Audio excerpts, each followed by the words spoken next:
You're about to listen to TADPOG, Tyler and Dave Play Old Games. It's a comedy video game podcast. We would like to stress that the hosts are not experts and are really just very crass commentators. Seriously, this is an explicit podcast that happens to talk about video games sometimes. So please enjoy this pretty okay podcast with Tyler and Dave.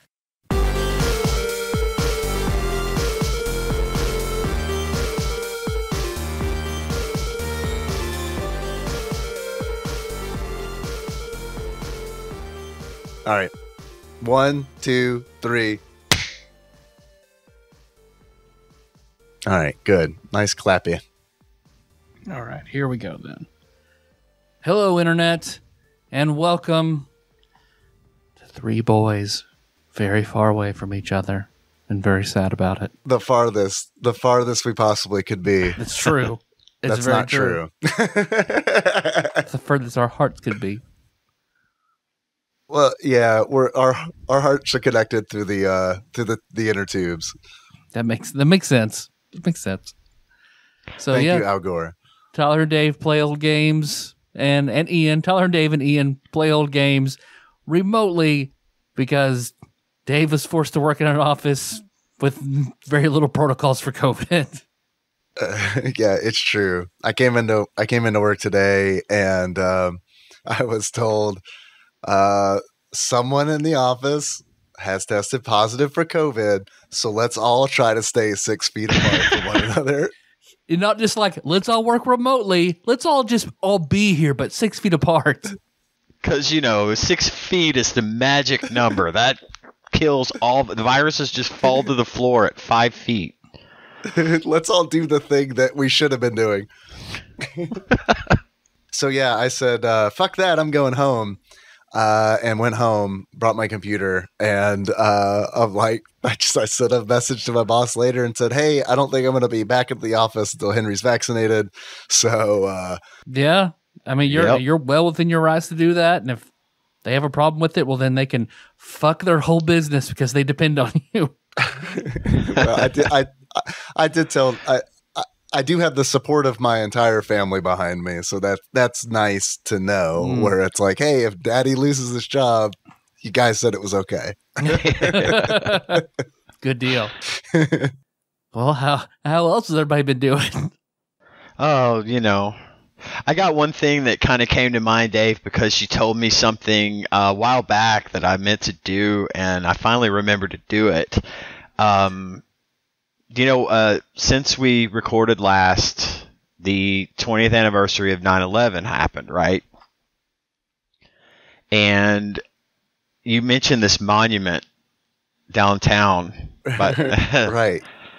And I thought, hey, you know what? I'm going to go down here and see this thing. Man, that is bad. It's super bad. They should not exist. I got to describe this thing. So it's... First of all, the monument itself, there's a number of other monuments there. There's like a Korean War monument, Vietnam, World War II. It's kind of that whole theme of that park, right? Yeah.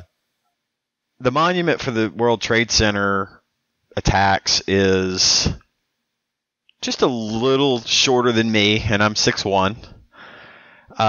Two, concrete blocks standing up, and there's like little illustrations of fire painted onto the sides of the buildings, which is really in poor taste. Yeah.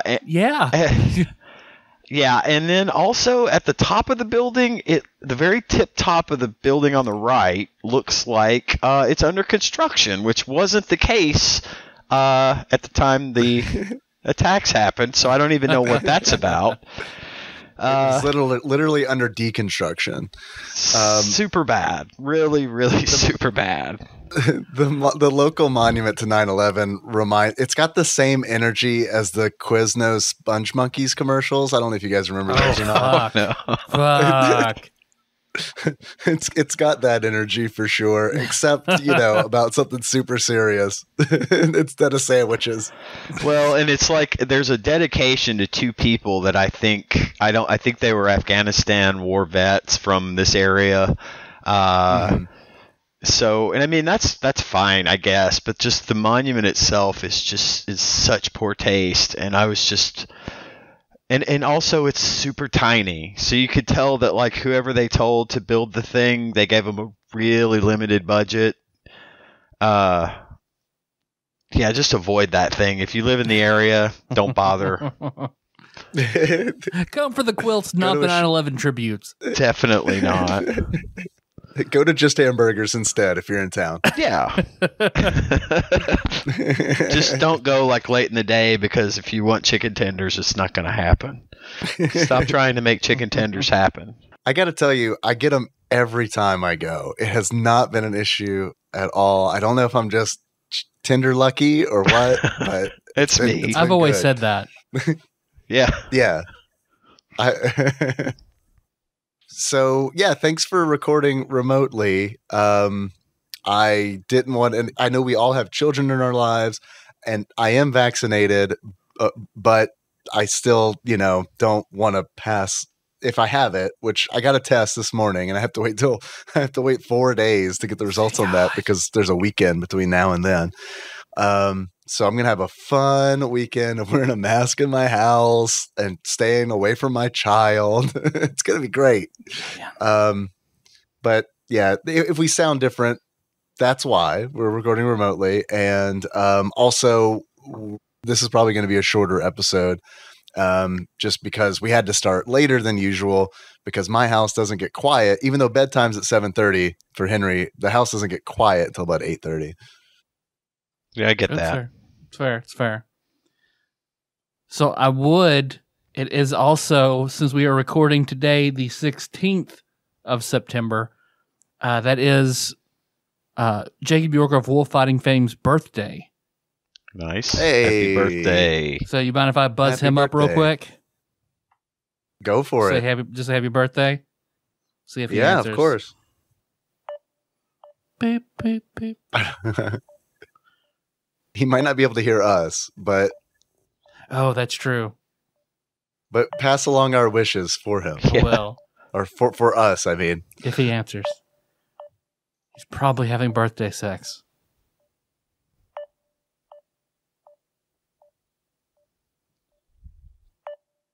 Okay, he's not answering. It is also Barbecue Bear and Drew Rowland's birthday, the same as nice. Jacob's birthday. Whoa. Well, Happy Jacob birthday, won't Barbecue answer. Baron. Jacob won't answer. You can call Drew. I'm going to call Drew real quick. So happy birthday on the show. All right, call Drew. He might be having birthday sex too. He'll stop. It's fine. With Jacob. Hey, you're on the show. I heard it was a special boy's birthday. Hello. Sup? Hey, man. We can't hear him. We can't hear him at all. Oh, you can't hear him at all? No. Well, Drew, I was going to say happy birthday on the show, but can't make it work. But happy birthday from just me to the ether of space. Are y'all recording right now? Yep. Hey, I can hear him. Okay, you hear Drew a little bit there? Hey, Drew. You can't hear Dave and Ian because they're in my headset because we're all remote. This isn't good podcasting, but I love you, so I'm saying happy birthday. Oh, I love you too. Well, I hope you have good birthday sex and whatever's going to go on. I did. It was on Monday. Yeah, birthday sex on Monday. Oh, good. Birthday sex on Monday. Early birthday sex. That's good. That's my first album name. Birthday sex on Monday. Well, I'll encourage you to have another whack at it. Okay. So I'll wake Bailey up. All right, good. Please do, and say Tyler, Dave, and Ian said you had to have sex with me now for my birthday. All right. Well, happy birthday, and I'll talk to you later. All right. Okay. See you, man. Happy birthday, Drew. Well, that didn't work out quite like I wanted, but oh well. That's okay. That's okay. We're So I will making the continue hard to- sacrifices for everyone's safety. I will drink my That's right. Espolon and mint, cucumber, and lime. I look forward to how drunk Ian is going to get on this episode since he's at home. Hey man, I'm moderating this time. I am not making the same mistake twice. It's a I mean, I might Thursday, make the so- same mistake twice, but no, it's like that every night. I just wait till later to get started, so I just go lay down and I'm now asleep. Bye. I'm drinking Gatorade, so Good, yeah. I'm super cool because I've been like really active all day playing basketball. So You do like Melissa and I did, though. You can just set up a glory hole for you and Nikki. A good tarp. we had a conversation, and it was like because Nikki's vaccinated, and I was like, okay, on a scale from 1 to 10, like how worried are you about catching it from me if I have it, which honestly I probably don't, because I didn't have contact with the person. I didn't have direct contact with the person I work with who tested positive, but I did have contact with somebody he golfed with recently and works very close with who is not vaccinated. So it's like, okay, so he's definitely going to get it. So I had contact with him. So that's kind of like the steps we're going through here. And I asked her, I said, how, like on a scale of like 1 to 10, how worried are you about you? And she said 2. And I said, that's pretty low. So like if we did the whole, like, do you want me to wear a mask around you? Like what are you comfortable with? And then she was like, because like we were trying to figure out how I was going to sleep or where I was going to sleep. Cause I was like, I thought we had an air mattress and I was going to set an air mattress up in the office where I normally like stream and, you know, where I work today. And she was like, we don't have an air mattress. And I was like, okay, well, I'll just get a bunch of blankets and put them on the floor. And she's like, just sleep in bed with me and we'll face other directions. And I was like, I don't think that's going to work. I have a very, very good twin air mattress that the inflator is attached to it and everything, and you're welcome to it. Yeah, okay. But yeah, I mean, but I also kind of would like to sleep in my bed. But I mean, if you're going to be up when we're done, I might come get it. Or if you just want to set it out in front of your door. Put it in Ryan's mailbox. Well, see, put it in Ryan's mailbox. Well, it's at my office actually, because during that freak snowstorm, I bought it and left it in my office because I had to sleep at work to make sure shit got done because, you know, no one else could make it. Yeah. Maybe I should just go buy one. I don't know. I think that I'll probably, I don't know. I might sleep in my chair. Damn dog. I'm more worried about it than she is. You can come sleep in the garage. I don't want to do that. I would wake up in the middle of the night worried that spiders were in my mouth. You don't like spiders and mice? I mean, look, they have their purpose in the food chain. I'm glad that they're here on Earth with us, but I don't want to wake up with either of them in my mouth. Fair. You're not going to sleep if you sleep in your mask, it'll be totally fine. Yeah. Henry asked me, he was like, are you going to sleep in your mask? And I was like, God, no. Jesus Christ, no. So it kind of sucks because like he was like, when he came home, he was like, because when he got home, I put my mask on and he's like, why are you wearing your mask? And like, so I had to like explain to him what's going on. And then like tonight at tuck in, I'm kind of, Nikki's like tucking him in. I'm kind of like lurking in the shadows. and he was like, I was like, all right, good night. Yeah. So fun times. I asked him if he was worried about it and he said a little bit. I said, okay, that's like an appropriate amount. I said, but like, don't sweat it. Don't like it'll be okay. And then he said, well, all right, pretend there's a 3-year-old here and they were really worried about it. What would you tell them? Nothing. They're 3. Fuck them. Yeah, they don't get to play Minecraft yet. They barely exist. Well, do we want to talk about Smash Tennis? We can do that. We can do that if you guys want to do that. I do want to say that I'm super sad that Norm MacDonald is dead. Yes. That one, like, not to bring everybody down, but holy shit, that one hit me harder. Like celebrity deaths don't really hit me hard, but the last one I can remember that really did was Carrie Fisher, but like Norm MacDonald hit me way harder than Carrie Fisher. Well, I Well, mean, no I one felt expected bad it. because the other day I am the one that posted it in the Discord because Gage sent it to me and I was just like, holy crap, I don't know what to do with this. And so I immediately posted in the Discord. I'm like, yeah, I'm going to be downing everybody here in about 5 minutes.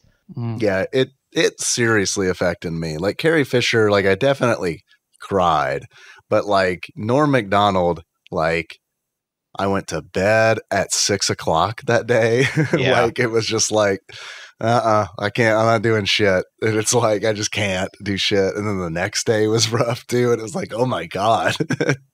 And then finally today, like I've been listening to a lot of his stuff, you know, and like, I guess that's been part of my grieving process is just like listening and sharing a lot of his stuff. Mhm. Yeah. Like we were doing that on Discord the other day, which really helped. And like, I've been, you know, sending bits of his to friends and they've been I sending had seen them that to me. Conan and it's- bit you sent me where he's Oh, for that Carrot Top man. interview with that girl who's in that Chairman of the Board movie.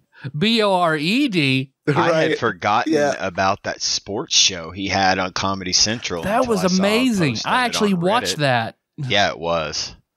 But also, my favorite bit he's ever done has got to be the roast of Bob Saget. Whenever he told all the bad Mhm. jokes because they told him to be super offensive, so he went the other way. Right. Right. Oh, this man is for the birds. God.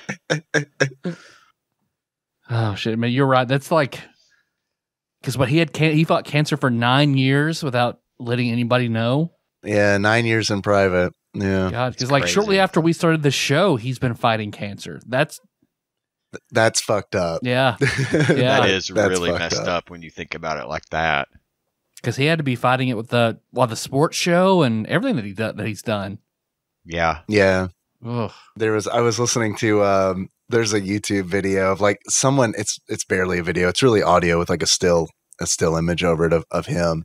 And it's Norm MacDonald destroys a teacher heckler.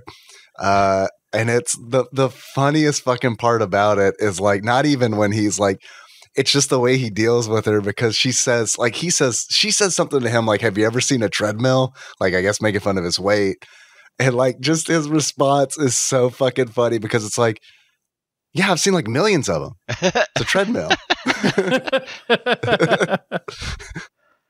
Have I seen a treadmill? And then at some point, like it's good. I definitely recommend you check it out because it's pretty funny because like you could tell that she's getting like upset and she's not funny. And it's just a really good way to handle a heckler, I think. Not like, you know, Michael Richards or Yeah, maybe. Maybe not. Don't go there. God. I've been playing some Animal Royale, not yet with Ian because I was like a super sleepy boy when we were supposed to play. But man, I'm glad you recommended that game. Oh, it's so much fun. And I haven't had as much chance to play this week as I wanted to. But the little bit I did play, you know, I still haven't won, but the little bit I did play was just as enjoyable as ever. It's a really fun game, and I really like the hamster ball on that. I like the vehicular manslaughter. Yes. Because like a lot of people don't use them, and I don't know why. Because whenever I'm in one, I feel like a god. Because essentially you can just one shot people. Like if you roll over somebody, they're done, and you get a shield essentially because it's like they have to shoot it twice before it breaks. Yeah, it And it's depends like, on what they fuck yeah. shoot you with, but most of the time at that stage in the game, it's, you know, a lighter weapon. I think if they hit it with a hunting rifle or something, which is a hard shot to make, it immediately breaks. But like a submachine gun or a pistol or even a shotgun does take 2 shots, which is, yeah, it's a nice shield. Well, the other night I had a lot of fun because because I use the damn hamster balls so much, I kind of know where some of them are. So I dropped at a location where like I knew there was a hamster ball, but like there were a bunch of other people that dropped in that same location. And of course they did not go for the hamster ball. And it's like, this is perfect because what I'm going to do is I'm going to note where all those people went, their general directions. I'm going to get in the hamster ball. I'm going to run them over and just loot all the shit that they scavenged. Yes. And it's like I was able to do that to like 3 people. And because of that, like I was able to get really good gear like real fast. Yeah, that is a good strategy. I just looted their best stuff, you know? So Right. I'm really glad you recommended it. I'm liking it a lot. Yeah, I'm hoping it sort of stands the test of time. So far, in the last couple of weeks of me playing, it seems to be pretty populated, especially at crossplay. So I like it. Yeah, it being crossplay really helps. Do you have all the animals you want? Oh God, no. No, God, no. I've developed the black cat, and that's like the last thing that I've done. But I mean, it's like there's so many. There's so much. There's so much. So many like animals, just base animals, and then so many variations of each animal. It's just crazy how much you can get. It would take forever to achieve like that level of whatever. I'm working on the corgi. Nice. Now. Yeah. I want to get a like representation of every pet that I've owned. There you go. Which is going to get that's good goals. Which I don't know if they make a hermit crab, but no, I think everything in there is a fuzzy, furry, or a bird. Because I did, just to keep breaking everybody down. It was a mixed bag. Because Melissa and I had our 5-year anniversary on Monday.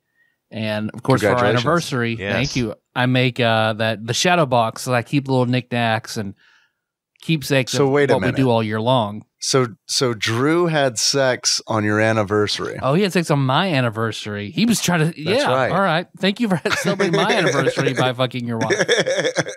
I encourage everybody to fuck their wives on my anniversary. Hold on, I got to think what it was earlier this week. I might have helped celebrate your anniversary. That's very sweet of you. I'm happy to help. So, because I make that shadow box every year, so I made the one this year and made sure I prominently also displayed River Cat. So I have that up in the bedroom. Sky Cat last year, River Cat this year. Nice. Thank you for the recommendation of Only Murders in the Building. By the way, that's a good show. Oh man, I got to get that and watch it. I forgot about that. They're pretty short. Pretty short. They are. They go by real fast. Because I was going to watch the latest one last night because it's only like 28 minutes, but Jack just was like, you know what? I'm big enough that I can get in and out of this crib, no problem.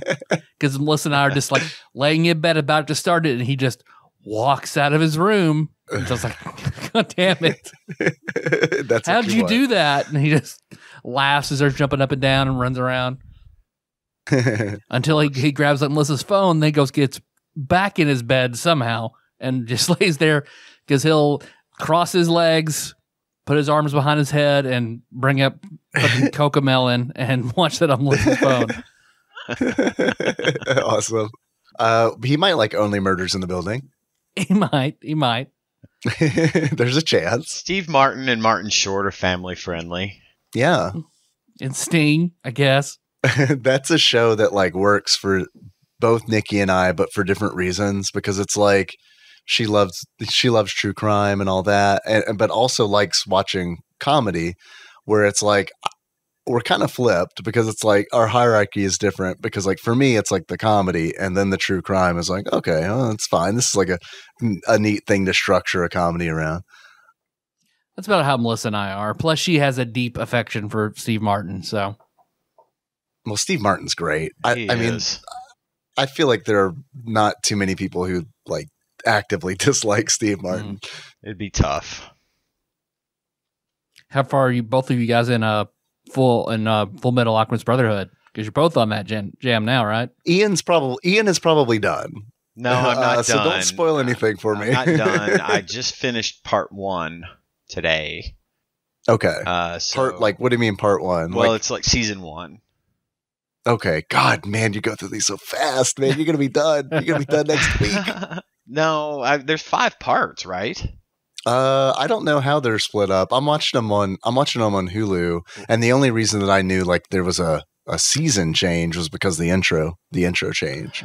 Well, I'm watching it on Netflix, and it's got it split into 5 parts, and each part is, I I can't remember how many episodes, but yeah. So I don't know where you are versus where I am, but Okay. they just went to visit an old teacher. Okay. Nikki and I are about halfway through. Okay. So That's what I just did. It was their visit to their teacher.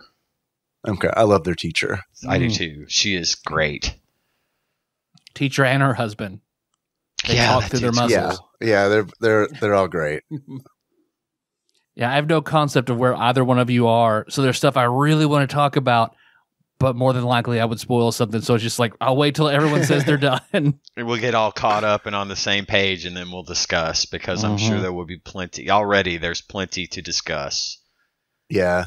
I need to get back on it because it's probably been a full week since I've watched any.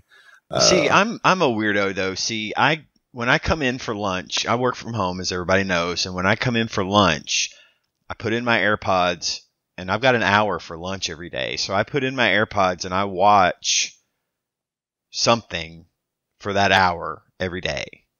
And then at night, I have this little shelf in my shower. And when I take a shower, I throw it on my phone and put it in there, and I watch it while I'm taking a shower. So I burn through them. That's how I burn through them so quickly, is because I just I watch it. I probably watch an hour and a half a day. So Yeah. it just goes quickly. Yeah, that makes sense. It goes slow for me because Nikki and I probably only watch like one episode a day, unless there's a stretch of time where it's like, oh, like Henry's visiting with my mom or something like that. Let's binge Full Metal. Right. Well, and no one else is here that gives a shit about it either. There's that. So I can watch it whenever the hell I want, and nobody's going to be like, wait, you're ahead of me, wait for me. Yeah. Tanya doesn't care a fucking thing about watching that. So it's all me. I can just watch it whenever I feel like it. A blessing and a curse. Yeah. It's the same on the other side too, because it's like, it's really awesome to be watching this with Nikki, but on the other hand, it's like, man, like one night when I'm up late, it would be a lot of fun to just like blow through 10 episodes or something. Exactly. Yep. So, in other news of the weird this week, Nintendo finally decided to enable Bluetooth on the Switch. Yeah, I saw that, which is weird. Wait, that's been possible this whole time? Because it was a software update. And apparently apparently you can have up to 3 external controllers that use Bluetooth attached to the system at one time. And what they did was they just took one of those chips and said, we'll let this one pass audio, and then you can only attach 2 controllers to the Switch. And that was all it took. Have you used it yet? No, I have not, because I've actually got a setup that I use with my headset, one I sent you the link to.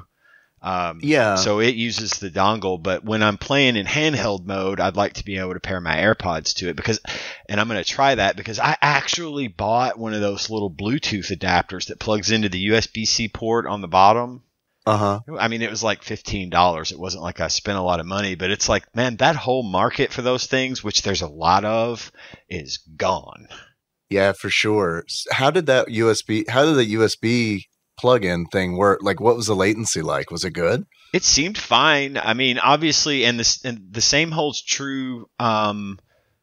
There's no microphone support. It's just audio. So you still have to use Discord or something, for audio. The official Nintendo Switch app, dog. Or the official Nintendo Switch app, which is probably extremely well done and efficient. I actually do use it for Animal Crossing. That's what I've used it for. I've never tried to use it for like chat. But anyway, I don't know how it worked. It's just this little thing that plugs into the USB-C ports. This really thin little thing, just a little plastic rectangle. It's got buttons on it, and when you plug it in, you pair your Bluetooth headset to it, and it just passes audio. It says USB audio. and it passes the audio. And the latency was not bad as far as like gameplay goes. You know, it seemed Good. to be fine. But yeah, I am going to try pairing my AirPods with that thing on the native one and see how that goes. But Cool. I just thought it was strange that, 4.5 years later, they're like, oh yeah, I know you guys have been complaining about this for the entire time the Switch has been out. So we just went ahead and flipped that switch and turned it on for you. They literally flipped the switch. Yeah. Yeah. It was a tiny little firmware update. And then suddenly there's an option to pair Bluetooth headphones. And I'm just like, They had to do that. Just let's build an industry and then fuck it over. Right. Like they do. Damn Nintendo. Damn. Well, and that little adapter I told you about was neat because if needed, they included a little USB cable to plug into it, so you could use it while it was docked as well. So you could plug it into one of the USB ports on the dock. So they're great little devices, but now they're pretty much useless. And it's like, thanks, Nintendo. I bet those things have plummeted like on Amazon or whatever. I need to check. The dongle bubble has officially popped. Yes. Something I didn't know about Nintendo because I like low key things, to play on YouTube on my second monitor while I'm doing like office work at work. So I've been letting everything from the gaming historian just play in the background. Mm. And today, talking about how Nintendo, when they were first wanting to roll out video games, that they were pretty shaky about doing it themselves. So they basically tried to partner with Atari and like basically let Atari have all, a ton of the glory and just start manufacturing stuff, and they'd be the distributor and they get so much of the share. And Atari was like, nah, fuck you guys. Yep. So then they'll be like, fine, we'll bet on ourselves. And then, yeah, fucking fine. We'll do the same thing with Sony decades later. Yeah.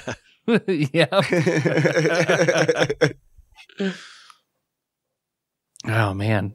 And all the history of like Rob the robot, and how all the displays that were set up, and how he was just like a very short-term marketing gimmick. I had no idea. Yeah. Gaming historian, like, good shit. I want him and Summoning Salt to do shit. Gaming historian's really good. Yeah. The whole thing with Rob is really interesting because it's like the whole like Nintendo pulling the video game industry out of the market crash by like essentially being like, no, it's not a video game console. This is a toy. This is a toy, you guys. This is not the video game bullshit you're used to from Atari. This is a toy. This is a robot. You like robots, right? I'll get stacked stuff. Yeah. What's wrong with you? You don't like robots? It's only $340. Come on. Buy this stacking robot. In early 80s money. Yep. Well, you guys want to talk about some tennis? Sure. Yes, of course. Dave, do you hear that? I hear something. It's weird. It's kind of like, how like when there's all this chaos and then like it's just suddenly it stops and there's just silence, like a million voices cried out at once. It's kind of like that because there's no Wikipedia entry for this game, Smash Tennis. Wow. I mean, there doesn't really need to be one, though, does there? Okay. So, I mean, I think there needs to be one. I mean, okay, fine. There needs to be a Wikipedia entry for pretty much everything, but... Well, I do have Flopsy with me. Hey. You got Flopsy? I'm curious if it's in Flopsy. And here's why. I definitely want you to look. It is. It is. Interesting. Because I didn't know this when we were picking the game, but remember how earlier we were like, no, let's not do any of these Japanese releases because we're playing through North American Super Nintendo games. Mm-hmm. This game was not released in North America. Nope. Smash Tennis was Europe and Japan.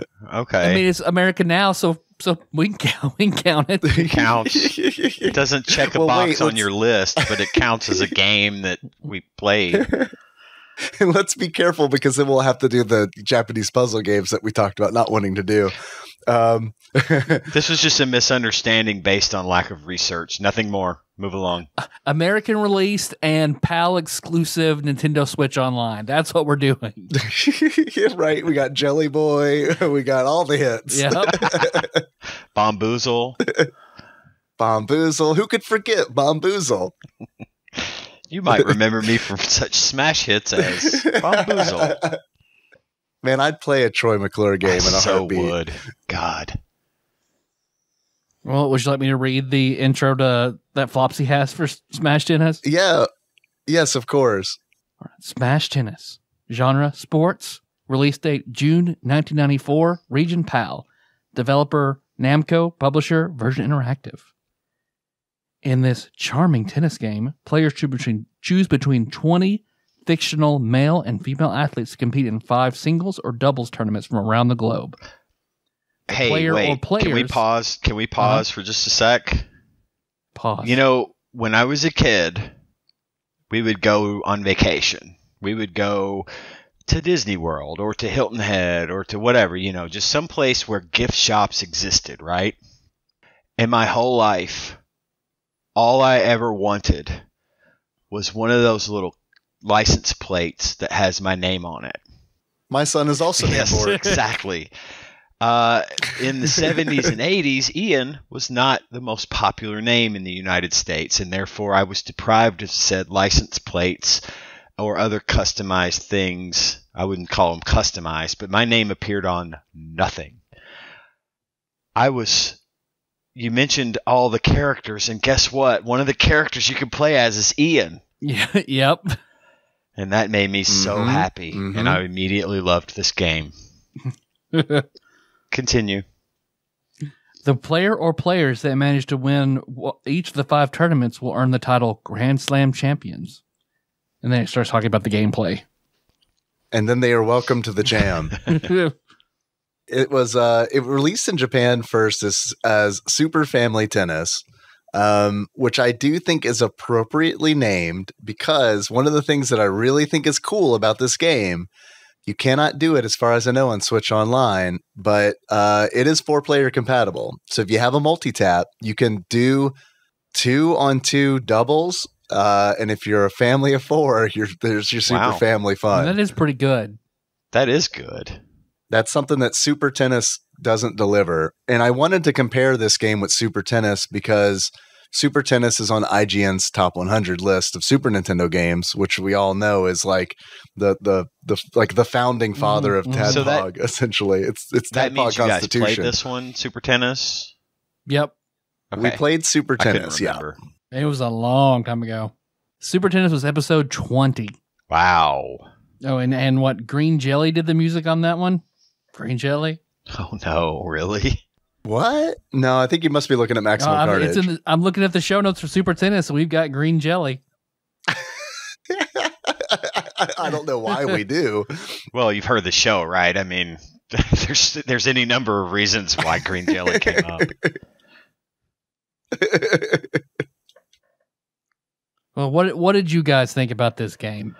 You know, I liked it. It was a fun, easy, enjoyable little game. I didn't have any complaints. I thought it was the controls were simple and easy to understand, and you could just jump right in and play and have a good time with it. I did. I enjoyed it. I loved it. I thought it was really good. So I played this game on Switch, on the Super Nintendo service, on Nintendo Switch Online. And when I streamed it, I played with viewers, and I was expecting it to be an absolute shit show because of Nintendo's netcode. And I got to be honest, it was not bad. It really wasn't bad, and it was a lot of fun. Nikki and I played it. She was on her, Switch Lite, and I played it on the Switch, and we had a lot of fun. This is a fun game. I feel like this is a really good addition to Nintendo Switch Online. I agree. It's very, it's good. Just got long play value. Like you could just keep coming back to it, and it's always fun, Yeah, and there are different modes you can do. You can do like 1-player versus 2-player. You can do doubles versus the computer. Obviously, you're kind of limited there. I do have a multi-tap, so if you guys do want to come over, we can totally do 2-on-2 doubles. I think that would be fun to maybe do it like a Tadpog prom or something like that. See, that would be fun because I played it and I could recognize, okay, this is a good tennis game, but I was so unbelievably terrible at it. I never won a single set, never got a full point. Like, I got fucking smoked constantly. And I made sure I wanted the full experience. I played as most of the characters to see if there was a big difference. I played on every different court, seeing if clay and grass and, regular courts were any different. But man, I got my ass handed to me every single time. Like, this is a game, like, I can see where people would have fun with it, but I didn't because I thought it was incredibly hard. The computer was a very worthy opponent, and I had a lot of trouble beating the computer. I won a few sets, and I think I won a game or two, but for the most part, that AI was pretty good at returning most of what I could shoot at it. If I could manage to get one just completely to go in the other direction of the opponent, they would miss. But most of the time, like, don't even try to lob against the computer because the computer will destroy you. Yeah, if you lob it, which I guess is where they got the name Smash Tennis, because like in the instruction manual they talk about you can smash a lob, and that's like, it'll happen. When it happens in the game, because essentially the ball turns into like hummingbird wings. Yeah, and it's like in theory, I guess could hit it, but I never was able to. One of the things I liked about it was the computer voice that called the score after every set. I just thought that was a nice touch. Yeah, it is nice. Super Tennis does that too, which I didn't remember, but when I went back to play it, because weirdly Super Tennis is also on Nintendo Switch Online, I do feel like it's kind of bizarre because honestly the games are like very similar because it's tennis, right? So there's not a lot different. Although I will say that one thing that I loved about Smash Tennis is the different courts. Because like every court outside of like, okay, so you got your regular courts, you have your grass courts, you have your clay court, you got all of that. But those are like your tournament courts. But you also have these courts that are kind of themed, that are amazing. Like there's a court that's essentially inside a mall.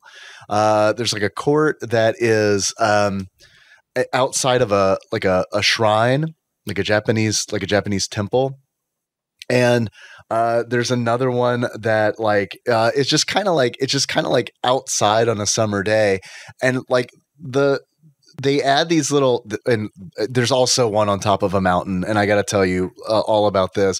What I like about those is like the courts have personality themselves, like way more personality than like a tournament court, because like Nikki and I like. This is like a gaming memory that I'll probably have for a while, because when Nikki and I were playing, we were playing on like the court in front of the Japanese temple, and I hit the ball, and I've hit it hard, and she missed it, and it went out, but the ball went under the temple, and a black cat ran out from under the temple completely panicked, and we were not expecting it at all, and we both busted out laughing, and it was like, okay, that's a memory. Right. Another memory that happened is like when I was streaming this, I was playing with viewers. Gamebug Prime Nate and I were playing, and we were playing on the court that's on top of a mountain. And so we're playing, and the entire time that we're playing, there is this guy climbing the mountain. He's climbing it. He's climbing it. He's climbing it. And then on one of the serves, the guy had made it to the top of the mountain, and he is looking like accomplished, and he's looking, over the edge. And then Nate hits the ball. I miss it. Hits the guy. The ball hits the guy, and the guy falls. Oh, wow. And it is just straight up like, I don't know. There's character in this game that like Super Tennis does not have, because Super Tennis is much more serious of a game than this is. And I honestly think it's harder. I think that Super Tennis is harder than Smash Tennis, because when I went back to play it, it was like man, you got to be like precise as far as like you got to be on the right side of the ball. You can't just be like in the general vicinity of the ball, which I felt like you could be in Smash Tennis. Although I do agree that the AI in Smash Tennis is fucking insane. And a lot of my good experience with the game probably stems from that. I pretty much 90% of my gameplay with it was multiplayer. Oh, see, I wish I didn't realize that the multiplayer, like all over the internet, was a thing. So I really wish I had known that and maybe had a chance to try to play with somebody online, because that would have been a lot of fun. It is fun. And it was the first time that I had done it too. And I discovered the best thing about the Nintendo Switch Online SNES service. And that is you are assigned, when you get 2 players in there, each player is assigned essentially a Mario glove. You get a hand that you can move around the screen, I guess, to like rudimentary, like some rudimentary form of communication. But the best thing about it is if you press the right stick in, those hands clap. Oh, wow. So if somebody fucks up, you can clap for it. The kind of the meme that kind of happened on the stream was when somebody would lose in the game of tennis, we would clap them off of the court, because it's like very anime style. Like when you win one, like the winner is like jubilant, exploding with joy, and it's like the other one like just kind of like looks downward and then like stiff leg, like walk of shame, like Charlie Brown style, off of the court. It's very sad when you lose. It's a charming tennis game. It's honestly like way more charming than I expected. The graphics are very cute. Right. Yeah, for sure. Yeah. It reminded me a little bit of a more pixelated Stardew Valley almost. Yeah. Yeah, it really does look like that. You're right. Absolutely. But yeah, I could recognize, that is a fun game. I think it's built for multiplayer, and because this Hollow Knight was easier for me than fucking Smash Tennis. I like the you have a good amount of characters to choose from, which Ian kind of touched on. That there is an Ian. Unfortunately, there is no Dave. But there was a Dan. There's no Dave. There's a Dan. Dan and a Darren. Yeah, there's a Darren. Darren is like the Andre Agassi, I think. Like, I was trying to figure out who was who, kind of, but I don't know that much about tennis. But like, I don't know. Just looking at Darren's hair, I was like, that's probably Andre Agassi. Like, of that, I don't know if he played then. I don't know. As much as I like tennis as a sport, like, I don't keep up with it like at all. I'll have to ask my aunt, because she's like a tennis freak. She would know. I used, like, when I was in high school, I used to kind of watch it a little bit, like during band camp on breaks, because we had a TV in there, and it's like that's pretty much just what we watched. But like, I never followed it regularly. But Nina in this game is my Smash Tennis waifu. She has green hair and a high ponytail. She is not a very good tennis player, but it's fun to pretend that Terra from Final Fantasy VI is playing tennis. And that is what I did. See, I was thinking Celan from Lufia 2. Well, yeah. Well, like, I mean, I got to go where the heart wants what the heart wants, Tyler.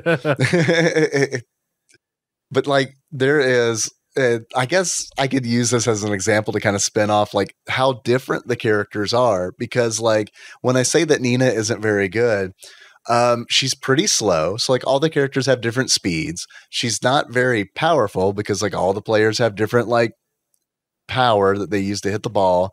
And also she can't dive. Like there are certain characters that will dive after a ball. If you hit the swing button twice, they'll dive for the ball to reach it. But there are other characters that just won't do it.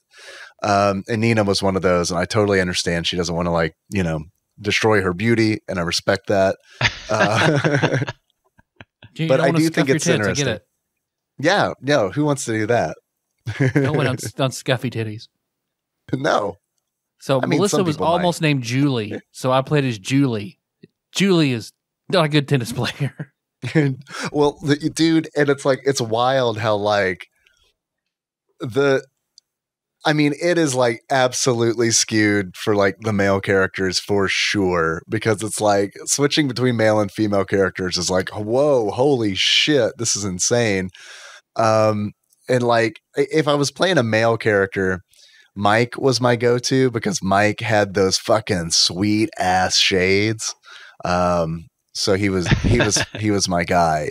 But it's like after playing as like Nina for so long, where it's like I never had to worry about her serve faulting because she hit it too hard or something. But like with Mike, it's like, holy shit, I gotta like figure out how to hit this lighter because it was just all. Oh, I was Lord fault, double fault. Yeah. Yeah, that happened to me a lot too, because you got to hit it back, you got to return it or serve it just right, or yeah, you're out.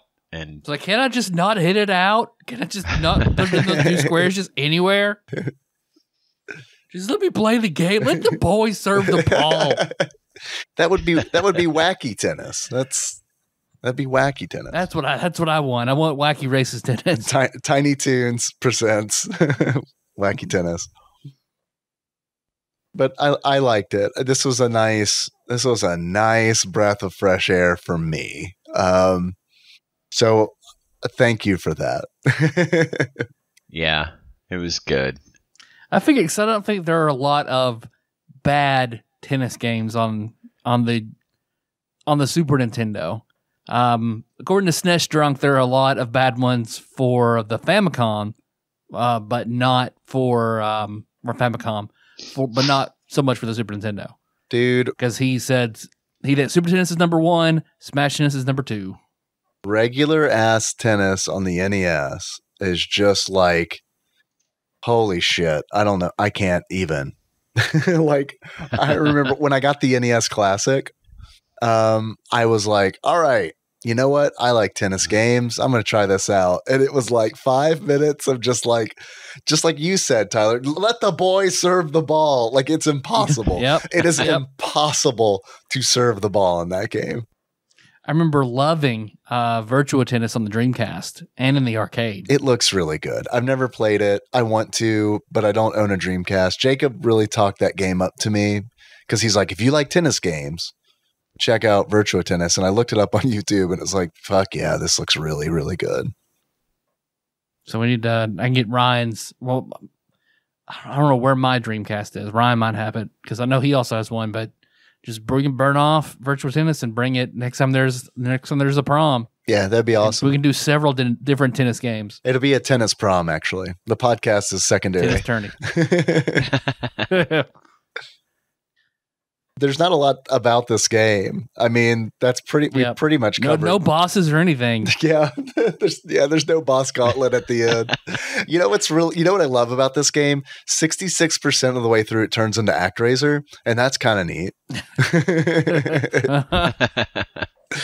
But there's an exhibition mode where you can play one match, and then there's a tournament where essentially with like 3 tiers, and that's kind of it. That's kind of all the game there is. So it's definitely geared for multiplayer, I feel like. Yep. And I get that. That is the appeal to tennis. Did you guys have any achievements? I have one. What you got? It is, oh my God, you could play as Ian. And to get that, you play as Ian. Play with Sir Ian McKellen. Yeah, there you go. Dave, what do you got? I've got one as well. I've got a few that came in from Twitch chat. The first of which is, these pretzels are making me kirsty. In order to unlock these pretzels, I know, right? I know. All right. These pretzels are making me kirsty. In order to unlock these pretzels are making me kirsty. Choose Kirsty for your first character. And that came in from Sandwich Pope Phil. And that, man, you got me with the Seinfeld reference for sure. And then the next achievement I have is Long Live the Hike King. In order to unlock Long Live the Hike King, on the cliff court, murder the hiker with a spicy return. And that came in from P. Willie Eaton. There were literally 1,000 that involved knocking that climber off of the mountain, because it was like it was the highlight of the fucking stream. It was like it happened, and guys, I could not believe that it fucking happened. Like, and that's not like there's no exaggeration to that. It was just like, holy shit, you just murdered that man with a tennis ball. And then the next achievement I have is all you need is love. In order to unlock all you need is love, tie the score 10 times in a single game. And that achievement is from me, a Beatles fan. My one is Little Lord Fauntleroy. And you unlock that by losing a set due to a fault. That's good. I love it. I do. That's a good one. I was trying to work up an achievement with Deuce Bigelow, but I really couldn't like think of what you would do to unlock Deuce Bigelow other than maybe like total 69 deuces during your entire playthrough of the game. I don't know. That's pretty, yeah, definitely. Or just be Adam Sandler's friend. That's like another Norm MacDonald thing that like Law Dennis shared with me, where it's like he was on Conan again, but with like a group of comedians that were touring, and it was like David Spade and like Norm MacDonald, a bunch of people. And Rob Schneider was there too. And it was like everybody there said something funny, literally, except for Rob Schneider. And it was like when he opened his mouth, it was just like, dude, just fucking shut up. And it's like, because Adam Sandler was on the tour too. And it's like, dude, you're there because Adam Sandler is there and probably put this fucking thing together. I'm not a big fan of Rob Schneider. I don't know if you could tell or not. I enjoyed Sensitive Naked Guy and fucking Making Copies Guy was okay, but like not enough where I was like, this guy should make movies after Saturday Night Live. There was one where he played it was called The Hot Chick, and he got transmuted, into that was a funny movie. I thought he was good in that one. I can't with The Hot Chick. I can't. I get it. No, I totally understand. I liked it, but it's not like in my top 10 or anything. I just thought it was entertaining as Rob Schneider movies go. It would be great Joe if you're Dirt number 1, The Hot Chick number 2, White Animal number 3. White Chicks number 4.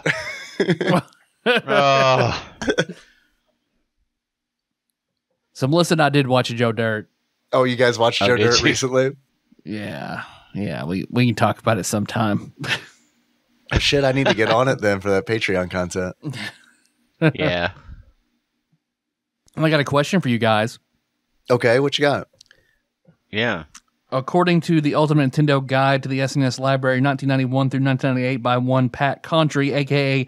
Flopsy, what do you think Smash Tennis is rated?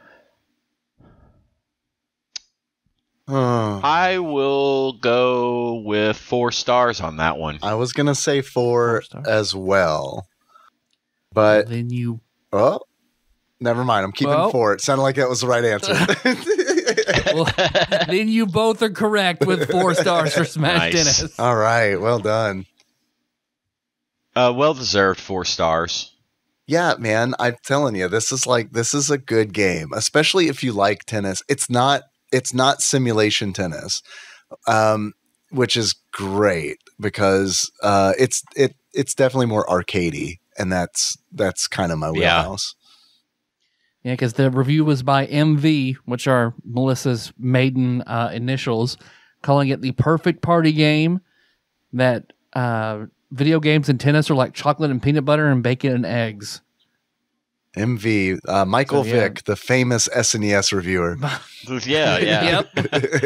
And Dog Fighter. It's a different one. Oh, yeah, right. Okay. That's Jacob. I've got some questions for you guys. Yeah. Cool. How much do you think Smash Tennis is for the Super Nintendo? Loose. Tyler, you go first. I bet it is infinitely expensive for the Super Nintendo. Final answer, infinitely Is expensive? that your answer? Infinitely expensive. Okay. I bet. I mean, I. It's not fair because I have Flopsy to look at the rarity. Oh. Well, then I will field a guess and say, because it's probably rare, I would say it's probably $85. Actual retail value that I am 100% questioning now. According to for Smash Tennis for the Super Nintendo, loose on average, according to PriceCharting.com, at the time of this recording is $13.14. Yeah, Wow. It's a common game. Its rarity is common. Oh, okay. Okay. See, I would have thought it would be uncommon because it wasn't released in North America and so on and so forth. Yeah, $13.14. I think that it is totally worth that. I would be Oh, yeah. happy to pay that much, like as a collector. I didn't look at the graph like on price charting. I don't want to see what it was going for in 2012. But it was probably like $3, you know. But yeah, I think it's totally worth it. Do you guys think that Smash Tennis belongs on TADPOG's top 100? I kind of think it does. I agree, although it's not a North American Super Nintendo game. But Right. But I do think it is better than Super Tennis. So it might be disqualified for being, you know, European and Japanese only. But if we're taking that out, then I'd say yeah, I would put it in there. The multiplayer function is a big deal. Yeah, it is, and it beats Super Tennis because Super Tennis does not have that option of 4-player. I almost said combat. 4-player, classic 4-player tennis combat. It is combat. It is combat. It doesn't have that, and honestly, it doesn't have the charm that I feel like Smash Tennis has, which I get. That's like personal taste. You might want a boring tennis game, and if that's the case, Super Tennis is for you. But if you want something that's kind of got some cute elements to it, then Smash Tennis is where it's at. Yep. Got any more questions? I do. I have some questions that came in from one Ross Rachel Green from across the pond. If you'd like to take a quiz. Let's do it. Of course. All right. Here we go. Let me scroll up through the long conversation we had today. Here it is. Way back in 2013 is the title of this quiz. And Ross begins. Something super exciting arrived for me a while ago, which I forgot about. That's how exciting it is. It's the sort of thing that most people won't be that interested in or really know what it is. But to me, this thing is a game changer.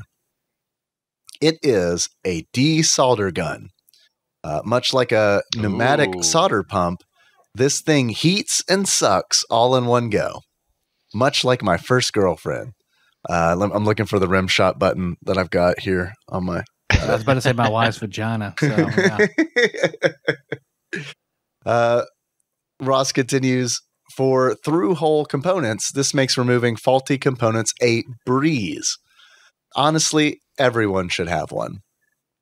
I realize now you are all lifting the table with huge erections. That was already happening. Don't fool yourself. I'm always fully erect. Yeah. But just that's my secret. Yeah, that's my secret, Cat. I'm always erect. I'm always erect. But just save the orgy for a few minutes. This quiz is based on the first published 10 episodes, numbers 100 through 91, on IGN's Top 100 SNES Games list. So this will be a piece of cake, right? Mm-hmm. Also, sure. The sex pillow is a little inflatable wedge to get them good angles, yo. People should have them too. Oh, yeah. We just stack up like 2 or 3 pillows, and that works for us. Yeah. But that's what we do too.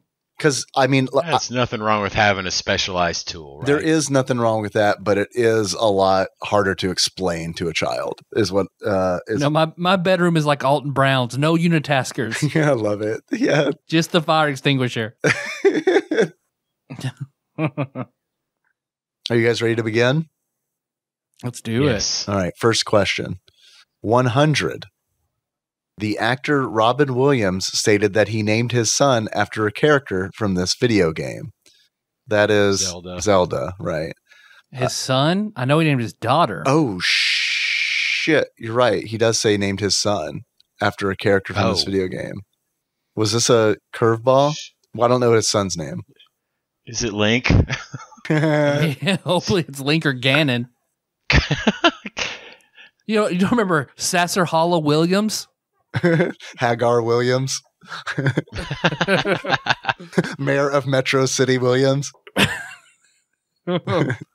So wait, this is based on the first published 10 episodes. So right. So this definitely isn't Zelda because Kyle Blackthorne Williams. He named his son after a character from this video game. It'd be cheating to look up the first 10 episodes. Look up his son's name. That would be cheating. That would be cheating. Yeah. So what were the first 10? Gosh, I don't know. What were the first 10 episodes that we did? It's probably Mega Man X Street Fighter, right? Yeah. I mean, because there is Guy and Hagar from Final Fight. He could be called Anti-Uni from Uniracers. I think Kyle Blackthorne is the 10th game I think we did. So Blackthorne is okay. So Blackthorne's in that range then. Yeah, I think it just barely is. I think it's 90. There's no way. The 90th game. Guys, there's no way Robin Williams played Blackthorne. Yep. No, there's Double Dragon, so Billy and Jimmy. I wouldn't. Top Gear Williams. Turrican Williams. Super Turrican Williams too. Buster Babs Plucky from Tiny Toon Buster Bust Loose. Oh, it's got to be Plucky Williams. Plucky has to be. Williams. Has to be Hampton Williams. I like that one. I don't think I would ever trust someone named Hampton Williams. That is that name is too rich for me. It's an 80s movie, The Villain's Sidekick. Yeah. Yeah, he's not the one bulldozing down the neighborhood to make condos, but he's certainly not getting in the way of it either. Yeah, Ted, kick his ass. Shut up, Hampton, I am. Was the first 10? Yeah, this quiz is based on the first published 10 episodes, numbers 100 through 91 on IGN's top 100 SNES games list. All right, so it's definitely not Super Tennis Williams. Probably not, no. Let's go with Double Dragon, right? I mean, Billy or Jimmy, so Final Fight, you were, Mike Hagar, and you weren't Guy. Guy was released later, so who was the other one? Cody. So I guess it could be Cody. I can't get behind the idea that he got the name something like Mike from Final Fight. Well, you know what I'm saying? There's also, it's like he got Zelda from Zelda, but that's kind of a somewhat unique-ish name. So I'm thinking it's got to be some name that's not Mike. Or Billy or Jimmy. Right. Or Kyle. It's Mike. Yeah, who says I named my kid Mike because of Final Fight? You know what I mean? Anti-Uni, final answer. Anti-Uni, locking it in. It is Final Fight. I don't know. I guess let's look up the name of his son, but the answer is Final Fight. Final Fight Williams. Final Fight Williams. Let me put it in real quick. Okay, he has three children. Okay. Zelda Williams, Zachary Pym Williams. I like that. Yeah. Named after Hank Pym from Ant-Man. Hank Pym, I would imagine, yep. And then Cody Allen Williams. Cody. This is his youngest son. Man. All right. That's a weird pull. All right. Yeah. Well done. Well done. Not us. Well done, Ross. Next question. Yeah. We fucked it up. Next question. 99. Oh, so wait. The answer was wait. Oh, he's all right. He's giving us the game. We just have to figure out what it is. Maybe. 99. Objectives in this game vary from level to level, ranging from stopping the destruction of the school kitchen to defeating a Star Wars parody boss. That is Tiny Toons. Yep. Okay. What was Tiny Toons Buster Bust Loose, right? Yep. Because you've got Plucky as Darth Vader Best and all football that. game on the SNES. It is the best football game on the SNES for sure. All right, Tiny Toons, locking it in. It is Tiny Toon Adventures Buster Bust Loose. We got this. The rest of this we got. I feel like now that we know how it works. Yeah. Because I knew that Final Fight was the 100th game. If I would have put that connection together, I feel like we could have gotten that. All right, Well, I would have said Hagar Williams. Hagar Williams. Yeah, I mean, you got to go Hagar, right? Cody's a weird pool, I feel like. Yeah, but if you're gonna name your daughter Zelda, you're gonna name your son Hagar. Was Robin like, okay, if the kid comes out with a mustache, it's Hagar. Otherwise, it's Cody. Yeah. If he comes out wearing blue jeans, he's Cody. Next question, 98. Shortly after the game's release, DMA Design was sued by Pixar for allegedly copying the character design and concept from their 1987 short film Red's Dream. That is Uniracers. Yeah. All right, locking that in. And yes, it is Uniracers. All right. Next question. 97. Unlike the other games in the series, this one debuted in arcades. It first appeared in select arcades in early October 1995. Is that Turrican? I don't know. I don't know if Turrican had an arcade release or not. I don't know if Top Gear did. Was that in the top 100? Oh, maybe that was Top Gear. That probably was. Yeah, Top Gear was in that 10. But I don't know. Remember the Shao Kahn hitting it with the hammer? Right. Yeah, I forgot about that. But I don't know. Top Gear would make sense as an arcade game. What do we have any others that we're forgetting? I mean, the only ones I know that were around that were Super Turrican 2, Top Gear, and Double Dragon. I mean, maybe Super Double Dragon? I bet it's Top Gear, though. Oh, dude, I don't know. I don't know, man. Because it's like, I can't remember what Top Gear's roots are. But I mean, Double Dragon's roots are, I mean, it's in the arcade. It is arcade. But it wasn't very good. It wasn't very good. You're right. We quit and played Double Dragon Neon. Right. Ugh, I don't know. And I think it might have been, was it Top Gear or Top Gear 2 that was in the bottom 100? 2. It was 2. You want to do that? Yep. I don't know. I don't feel great about it. Can we skip it? Can we pass? Can we pass and come back? All right, pass. All right, pass. All right. 96. Because then we can like totally cheat and be like, okay, we didn't mention, this one wasn't picked. 96. Yep. This game is both a sequel and a remake to the previous year's release, which is itself a prequel to the first in the series in terms of plot and setting. Top Gear 2. Top definitely. Gear 2. So you're eliminating ones now so you can get that other I bet question. that is Turrican 2. I bet you're right. Yeah, that does sound right. It's both a sequel and a remake to previous year's release, which is itself a all right, Super Turrican 2? Yeah, that's what I think. All right, Super Turrican 2. Ian, are you good with that?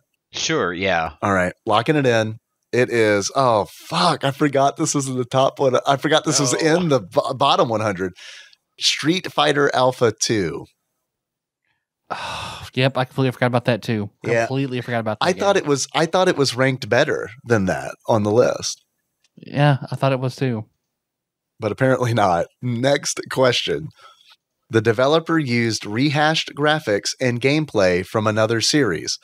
However, this game becomes more realistic with a damage diagram on the left side of the screen, slower movement, and the possibility to upgrade the machine. That's Top Gear 2, right? Sure. Because wasn't there like... I have no guess for that. Because wasn't there like a damage diagram? Like if you got the Shao Kahn hammer, like didn't you have like this kind of... I'm picturing this like tiny car that shows where the car has been damaged. I mean, yeah, okay. That'd be an interesting little twist on it. I don't know what the other series would be that they used rehashed graphics from, though. Top Gear. Well, that's the same series, though. That's the same series. You're right. Final Fantasy. Speed Racer. Yeah, maybe. I mean, it's a racing game, so like it could be any other racing game, right? Yeah. I don't know. That's my guess. I'm trying to think of another game that had like upgradable. No, I mean, I things. feel like saying a damage meter would make you think it's a person, but then if it's a car, I feel like that's Ross's twist. So, Well, it says Top Gear damage. 2. It says damage diagram. Okay. Yeah. Top Gear 2. I think you're right. Diagram does give schematics for a car. Mm-hmm. And I can't remember of any like mech games that were in the top, the bottom 100 for IGN's list, because that would be another go-to. It's like, okay, is there any like mech games where you pilot a mech or a mech, if you will? Yeah, that's for Pausch. Ian, are you good with Top Gear 2? I am. I'm sorry, I'm not much good on this one, but I don't know your early work very well. So yeah, that sounds fine. I can't even remember the last time we recorded. I think I'm thinking off one because I'm counting down from Final Fight, but Final Fight was the second episode. So we started the top 100 on episode 2. So my thinking is a little off. I see. Not that matters. I still think Top Gear 2. I agree with you. All right. Top Gear 2, locking it in. Sorry if it's wrong. It's Top Gear 2. Nice. Yeah, nice. Okay. That's going to help us when we go back to number 97, because now we know that's not Top Gear 2. Right. And it's that's what I was saying. I figured that's what you were up to. Dude, it's looking more like Super Turrican 2 for 97. Because I do feel like I remember Super Turrican 2 being like way early on. But anyway, we'll get back to that one. We'll pass that one still for now. This is a fun quiz. I like this one. Yeah. All right, 94. GamePro's Bacon said of this game, quote, "The tame fighting and intricate challenges should please thoughtful action-adventure fans, but its beautiful graphics and supernatural sounds will impress anyone." End quote.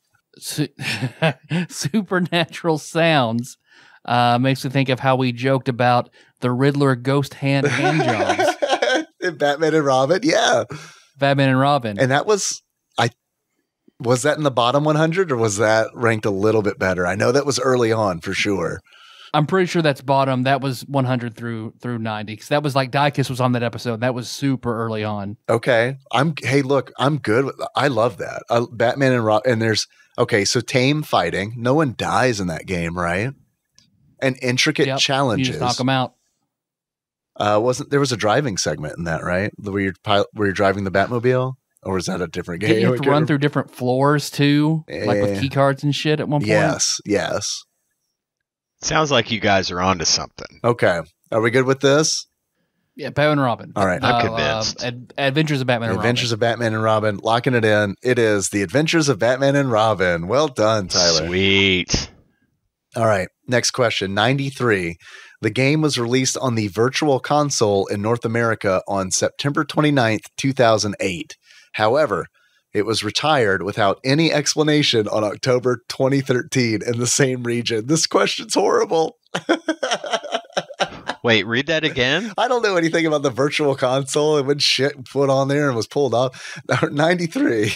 The game was released on the Virtual Console in North America on September 29th, 2008. However, it was retired without any explanation on October 2013 in the same region. Okay, so we know we have Double Dragon and Turrican 2. And Blackthorn, to choose from. right? And Blackthorn. Well, Blackthorn... Because I feel like Blackthorn was 90. Okay. I think. You want to skip this one too? Come back to it? Because I remember I remember Megalixir didn't they do music for us in cuts of 10? Yes, they did. Yes. So that's why I'm thinking that was, Blackthorn is 90. It was probably 90, yeah. That's a good call. Okay. So not Blackthorn. But like, come on, we gotta pass on this one and come back, because it's like, do you guys really keep up with like when shit was added to the Wii Virtual Console and when it came off? I have an extensive database in my head of that exact information. I'm just holding out on you guys to see if you can figure it out. Come on, Ian. We need you now, please. Oh, wait, I'm not doing that at all. Sorry. Oh. All right, we're going to pass. Yeah. We're going to pass for now. 92. Next question. 92. This game is one of the few games in the series where the protagonists were differentiated, not just in their in-game character designs, but also their fighting abilities. Oh, that's Double Dragon. Then. Super Double Dragon, right? Yep. Okay. Yep. Locking it in. That sounds like a Because winner. otherwise they're always the same. Billy and Jimmy are exactly the same. So now Right. they're different in a protagonist, two protagonists fighting style. Yeah, Right. Double Dragon. But not Bimmy. But not Bimmy. It's All like Cario, the lost third brother. Locking it in. Super Double Dragon. It is, yes, Super Double Dragon. Well done. 91. Next question. This game followed closely the standard set by its predecessor with multiple playable characters and Mode 7 quasi 3D vehicle sequences. The controls are very similar to the first game, but feature a double jump. Multiple playable characters? And Mode 7 driving? So that's not Top Gear wasn't Mode 7. Yeah, I guess not. No. What would Mode 7? I mean, F-Zero was a lot higher on the list. It would have had to have been, right? Yeah, because I would have been more hyped about that had it been on the bottom 10. Quasi 3D vehicle sequences. Stunt Race FX wasn't that low, was it? I mean, it's not a good game, but like it wasn't 91, was it? And that's also not a sequel. Because it Right, says this, it's not a sequel. this game followed closely the standard set by its predecessor with multiple playable characters. And I know you could drive vehicles in Super Turrican too, but like I don't remember multiple playable characters in that game. The only modes, you were only the Super Soldier. The only Mode 7 I remember from that game is being in the sandworm's mouth or whatever. Yeah. So it has a double jump. The controls are very similar to the first game, but features a double jump. So this game has a lot of shit going for it. Multiple playable characters, Mode 7 quasi 3D vehicle sequences, and a double jump. So you would be in a vehicle and operating outside. Is this Super Star Wars? That wasn't that low, was it? Maybe. Because you could play as Luke. Luke could double jump. You could play as Han, right? You could play as Chewie, I think. Yep. And you could double jump. There's the you're in the land speeder. Yeah. Because you're trying to get. I hated that shit because you were just driving around Shooting aimlessly Jawas. getting the fuel pods and shit. Yeah. Was it that low though? Wait, and it says very I mean, similar. there are three of them, so I mean, it says very Is it like similar. Super Empire Strikes Back? It might or be because Return of the Jedi. because it says the controls are very similar to the first game, but features a double jump, and it says it's probably which one do we? Empire. I don't know. If he didn't refer to two previous games, he referred to one game. No. So it makes me think Empire. Well, he said closely. Okay, so let me read the whole question over again. Now that we've kind of we figure it's one of these three games.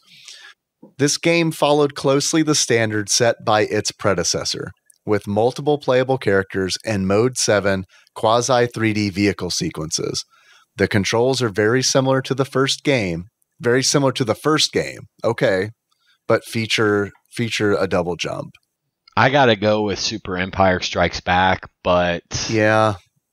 that's just a guess based on the context clues we got. he would have had to have said predecessors if it was Return of the Jedi. Well, yeah, and he also references that the controls are very similar to the first game, not the first games.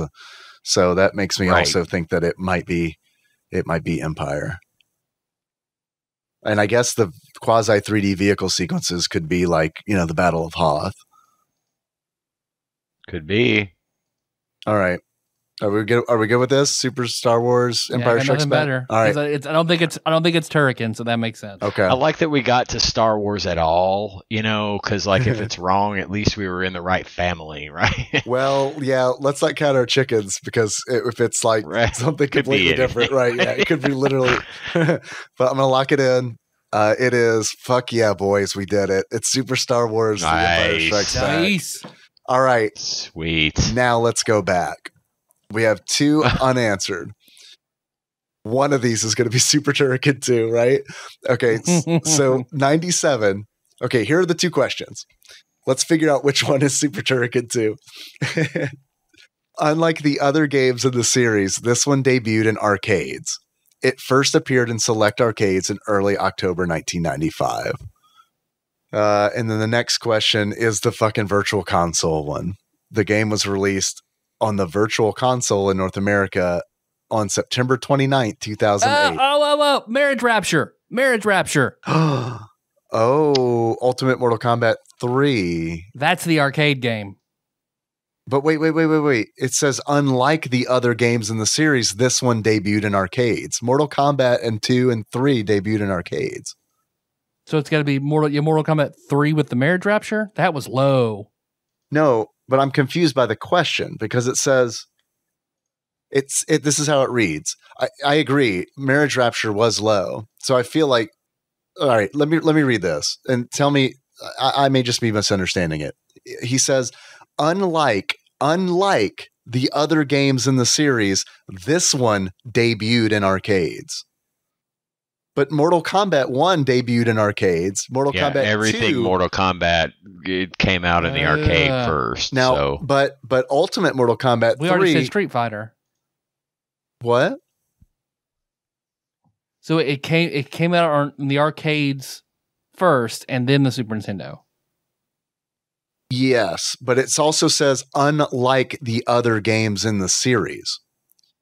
So they would have had to come out on the Super Nintendo first, and then okay. So this game came out on the Super Nintendo first. No. This one came out in the arcades first, but Ross is saying that the other games in this series did not. But the other Mortal Kombats did come out in the arcade first. They did. Yes. Yeah. And so, I mean, I don't know what else I would guess. So, I don't know. One of these is Super Turrican 2, right? Because that was definitely in the bottom 100, yes? Yeah, it sounds like we're just going to have to roll the dice. Because I just remember Mortal Kombat 3 because of the Marriage Rapture joke. That was super low. I remember you told me like that's when I knew the podcast was something, was whenever we made those jokes. So I know that was like that's the one that's rated lower. Okay, well then that would be 97, which means that Ross is the way that he's worded this is confusing, or I just imagined that the Mortal Kombat 1, 2, and 3 came out in arcades before the Super Nintendo. But I'm with you. I do feel like, yes, it was super low. It first appeared in select arcades in early October 1995. So wait. It is worded wrong. Let me read the whole question again.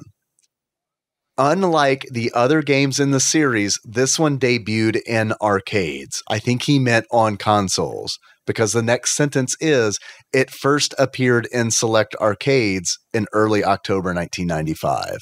I think you're right. I think it's Ultimate Mortal Kombat 3, and I think that Ross maybe meant that it, unlike the other games in the series, this one came out on consoles first. That makes sense. Yeah, that does make sense because there was no Ultimate Mortal Kombat 3 in the arcade. It was just Mortal Kombat 3. Right. Allegedly until October 1995. Right. All right. So are we good? We would do Ultimate Mortal Kombat 3? Sure. Okay. Tyler, you're good? All right. Locking it in. It is Ultimate Mortal Kombat 3. I knew that had to be. I need an explanation. Okay. I need an explanation from Ross. I need to know if that was an error or if my brain is broken. It had to be a typo. I'm hoping that it is, because otherwise, man, I really need to go to a doctor. So 93, the game was released on the Virtual Console in North America in 2008 and was retired without any explanation in 2013. So that would be Super Turrican 2? I would think it has to. Okay. Ian, are you good with that? I mean, it stands to reason that's the only one left. So, allegedly, if we're remembering correctly. Nobody said anything about Mortal Kombat, Ultimate Mortal Kombat 3 up till now, so. Sure. Sure, I guess. All right. Okay. Here we go. Super Turrican 2, locking it in. It is Super Turrican 2. All So right. did we just ace this We did. quiz? No, because we missed fucking Final Fight. Right, because right. Yeah, we didn't know how the thing worked until after that one. But if we would have known, I feel like we could have aced it. That was a really fun That was quiz. a good one. Guys, fuck, marry, kill. Star Trek, Star Wars, Stargate. Shit. It's easy. I for love me. all three of these things. I don't. So I would kill Stargate. Yeah. I guess I'd fuck Star Trek, and then I'd marry Star Wars. I'm a Dave. I've got a controversial answer. Oh, It's lovely. based on the fact that I'm answering differently now than I would have, I don't know, 15 years ago. For my money, I'm killing Star Wars. Oof. I'm fucking Stargate, and I'm marrying Star Trek. Wow. Wow. So wait, why fucking Stargate? The prequels. I know you I love do Stargate. love Stargate, and I loved the series because there was a whole long show, that came after the movie that I really, really liked, and I just think from an overall content standpoint, like it's enjoyable for me over a longer period of time. You know what I'm getting at? I just Sure. feel like Star Wars is just kind of part of it is a bias that I have right now in the fact that I'm just kind of burned out on Star Wars, and I get that. maybe it's because of the way I feel right now about it. But Star Wars is my first love. That was my first sort of introduction into that sort of thing. You're gonna kill your first love, Ian. You're gonna kill your first love. You're gonna kill that. Man. You're gonna kill that lesbian that made you throw up. No, see, I don't know what to do. I don't know. Now you've got me questioning my entire life. I know. I'm pressuring I'm thinking in terms of right now. That's what I would do. I understand. If it's 10 years ago, Ian, it's Stargate that's getting the axe, and I'm fucking Star Wars. But I'm in all timelines. I'm marrying Star Trek because I just love You're gonna it. kill Ninja Yoda jumping around and shit, throwing midichlorians at people. Definitely am killing that. I might just kill that Yeah. part of it and fuck the rest. Yeah. Look, I can understand your answer. I never really got into Stargate, so that's what I'm struggling with. I But just liked it. I loved the movie yes. so much, but then there was the series afterwards, which I really enjoyed, and it went on for so long. And I watched the whole thing, and I was like, yeah, I really like this. So I don't know. and there's a lot of bad Star Wars, to be perfectly honest. It's starting to be that way, right? It's kind of starting to be. It's approaching the middle point between the amount of bad and good, I guess. I don't know. Yeah. Star Wars feels like one of those things where I say this a lot on the show, but it's like when you do a good thing, just stop when it's good. Yeah, I know. Like- And it's like, okay,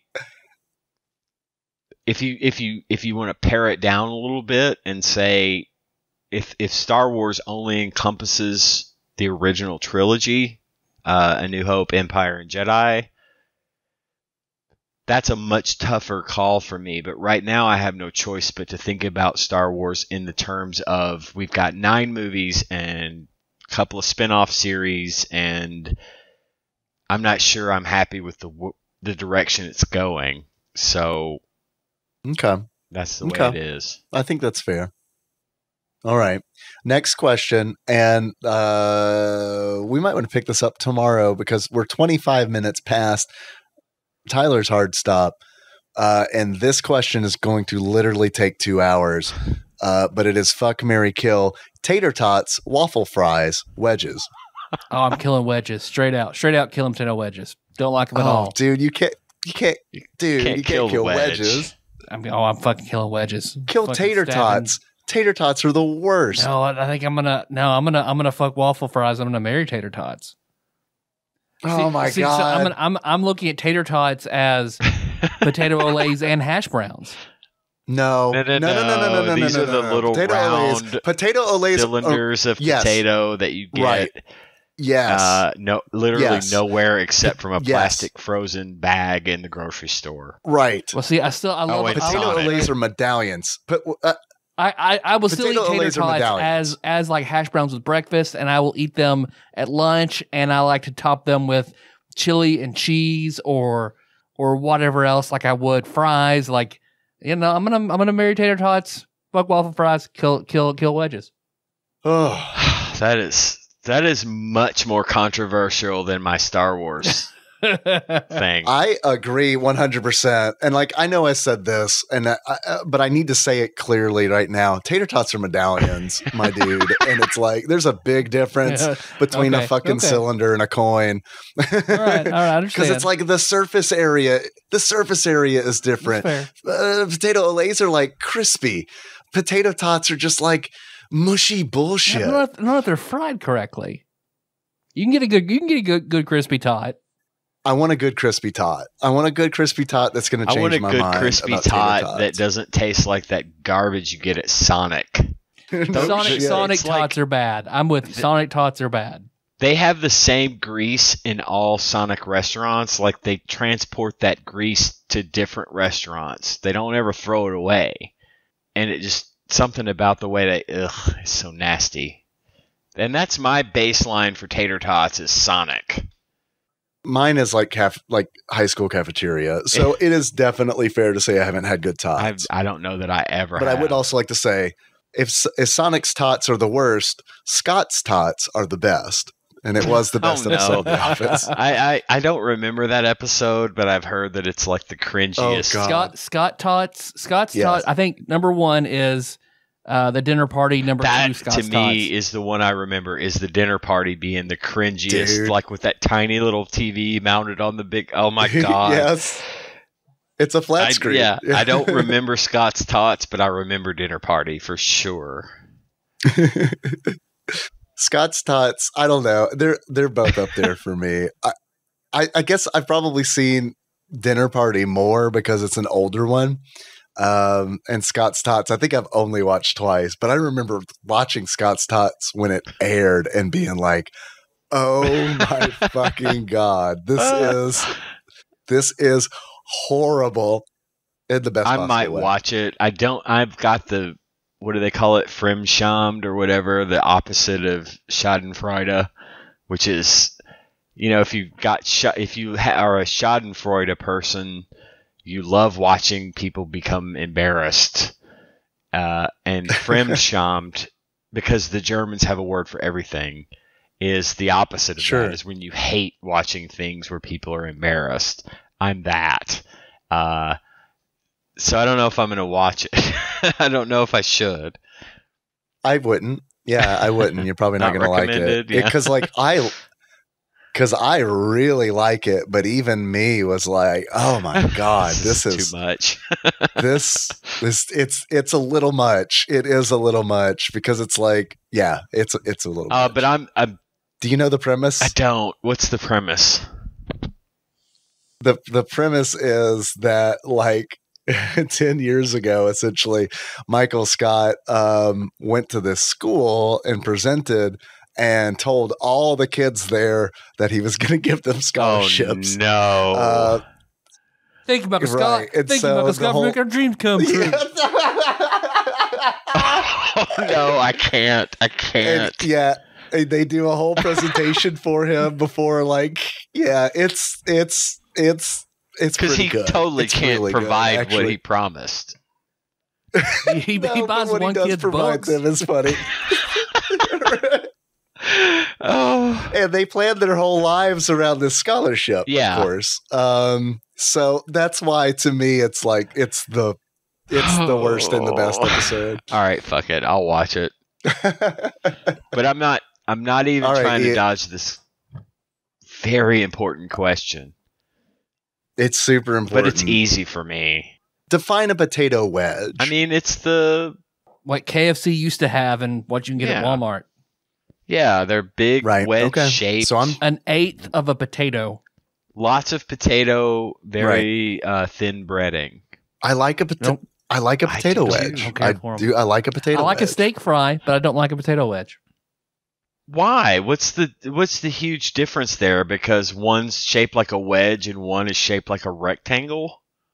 And there's the, I guess a steak fry has more soft inner potato, where a wedge has more crispy skin on the outside. Okay. Okay. Let me just I like that crispy skin though. answer the question. I'm killing. One cannot simply just answer the question. What am I, Sean Bean? I am killing. Sean Sean Bond. Scene bean. Scene Scene bean. bean. I'm killing the tot. It's gone. It never existed. I'm with you. Yeah, I'm like Anakin, killing all the tots. Oh no. I am gonna fuck the waffle fry because honestly, with tots out of the way, I could take or leave a waffle fry. I could give a shit. I will never opt for a waffle fry, but I'll eat them if it's the only thing available, kind of like pineapple pizza. But I'm marrying Which is those what I wedges. exclusively serve you whenever you're here. Yes, I'm marrying those wedges, baby. I like me a potato wedge. I do. I like me a wedge too. That's why I'm gonna fuck the wedge. Okay. I'm definitely gonna kill the tots. I'm marrying the waffle fry because like the waffle fry does not get the respect that it deserves. Waffle fry is a top tier fry. There's so much surface area that gets fried. Like it's like I get it if you want. It's odd because wedges. I feel like wedges, waffle fries in this fuck marry kill is the outlier because like everything else is like potato centric. You know, the waffle fry is more like the I don't know, man. There's some potato in there probably. We just cut a whole bunch of it out. See, for me, it goes steak fry, crinkle cut fry, then waffle fry. Now, crinkle cut. If crinkle cut was on here, we all know how I That's feel about superior. crinkle cut. Crinkle cut is That's yeah.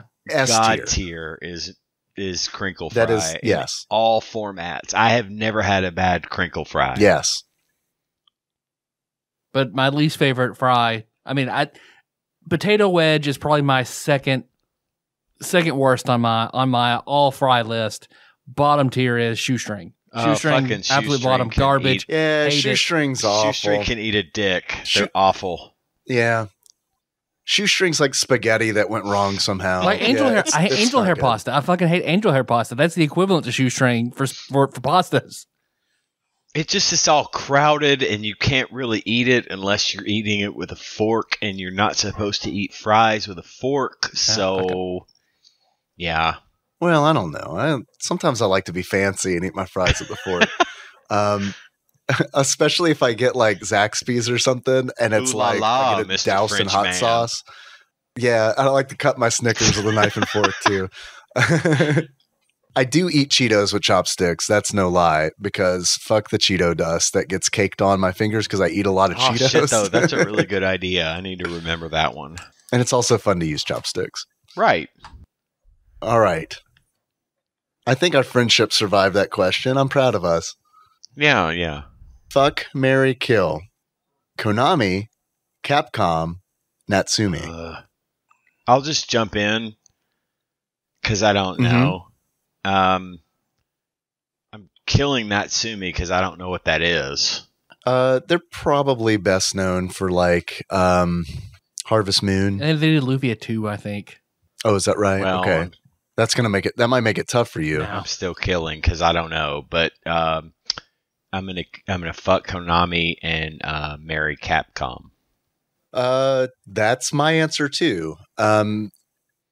Natsumi, I'm killing because it's like I've never really super gotten into any of their games. And then it like comes down. It really comes down to Konami and Capcom, and like for the NES, like those were like when I would go rent games. I know I've said this on the show before, but it's like look for Konami, look for Capcom, because even if I don't know what the game is about, there's a good chance that it's going to be a good rental.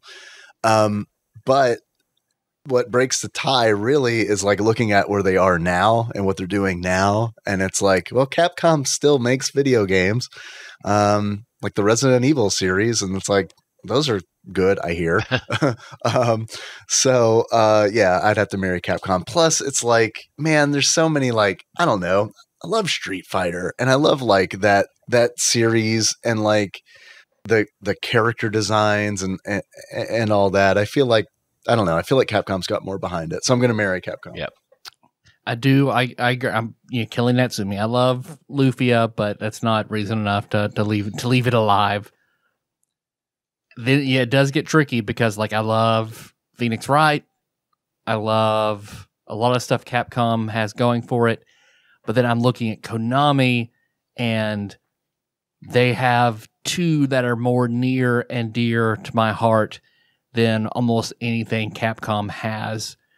Which, okay, I know what they are. Go ahead. Can I guess? Yes. Okay, so it is Castlevania, and it is Suikoden. And it is Suikoden. Suikoden is the big one there. Yeah. So I'm gonna fuck Capcom and marry Konami. Okay. Yeah, I can totally see that. I just wish that they would, still do Stop things. making pachinko machines and fucking do their shit again. Yeah. No, they are a stupid idiot company that pisses me off to no end. But I mean, Capcom did as well, Stupid blaming idiot company for no stupid more babies. Mega Man Legends. The fans just didn't want it bad enough. Fuck you, Capcom. Yeah. All right. Well, okay. Let me ask you a question. There's a twist.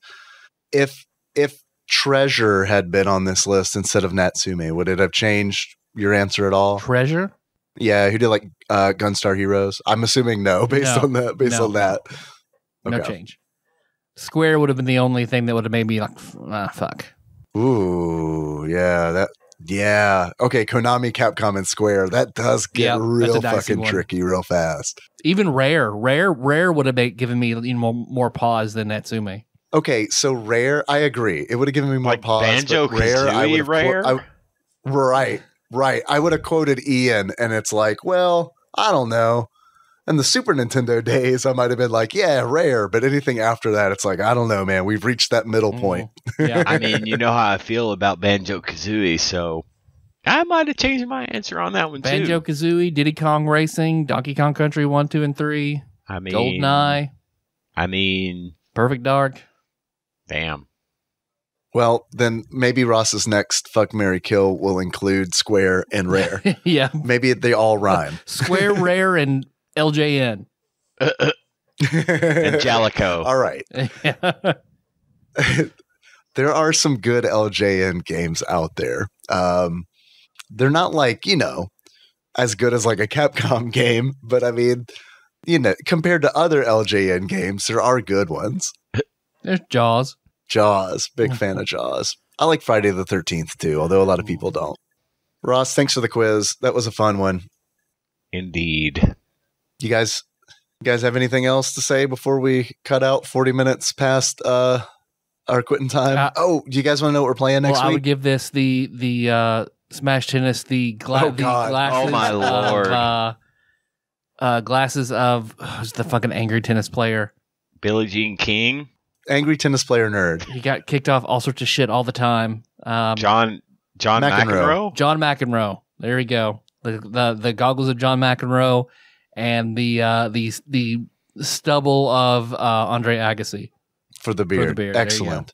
Sorry, I forgot to ask the question because I'm not getting visual cues from you. You're not rubbing your face, which lets me know that you're ready for me to ask that question. I completely forgot. I'm ashamed. People will understand. I even read from David. Flopsy. I threw everything off. I've been right. No, it's not you. It's me. That's what I always hear. Yeah, but that's what I said when I dumped Tyler after we saw Deuce Bigelow in the theaters. Well, I can go ahead and pull this since I'm the one in the Holland deck. I'll go over here and grab the batter up peripheral. We already know what it is. Oh, we do know what it is. We already sealed our fate. Oh shit! What was it again? It's number 40. It's Doomsday Warrior. Doomsday Warrior. Supposedly a horrible fighting game. Oh, that's why we picked it. Yep. Okay.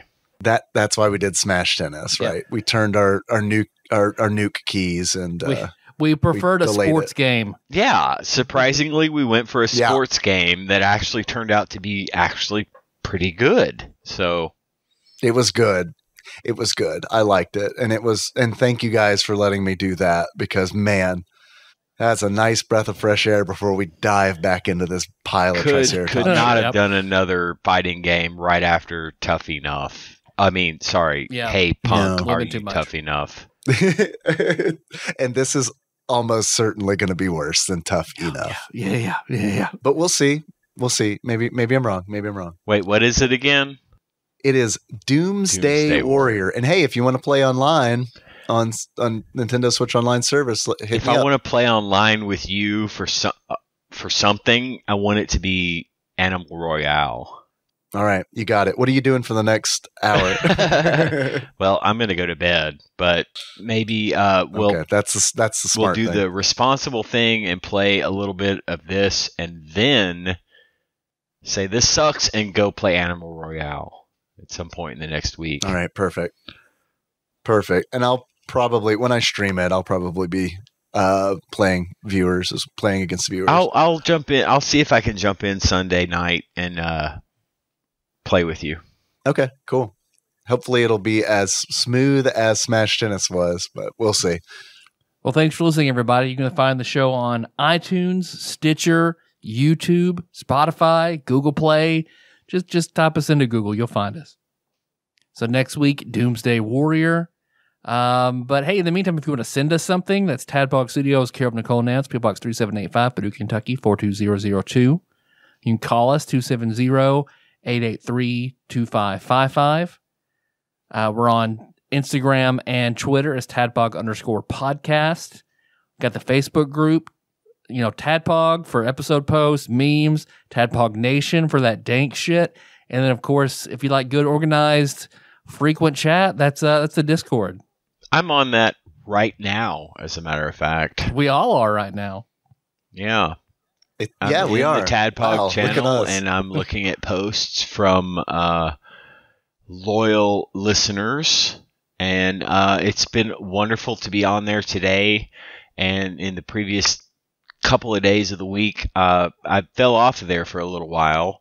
But man, just the Discord it's great. It's a lot of fun, and it's a great way to stay connected to the nation. It really is. For sure. Look at us, 3 Zoomers on Discord trading Norm MacDonald videos. You can join the Discord by going to bit.ly/tadpogdiscord. Let's see, what else do we do? I think you all shirts.tadpog.com. somehow take money from viewers. How does that work? Oh, that's definitely our accept money. Patreon, which Accept. boom Zalame. Damn. So we've got riding that penny train.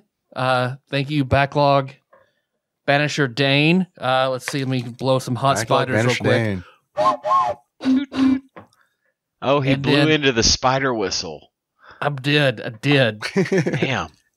Are you sitting in Dave's seat right now? I am. It's a very Holy weird fuck. perspective. I'm not used to this at all. I would be freaking out if I was there right now. I would be freaking out if you were there. If I was there and you were there in that seat. Because it's just like, oh yeah, I have that big Star Trek blanket on that wall.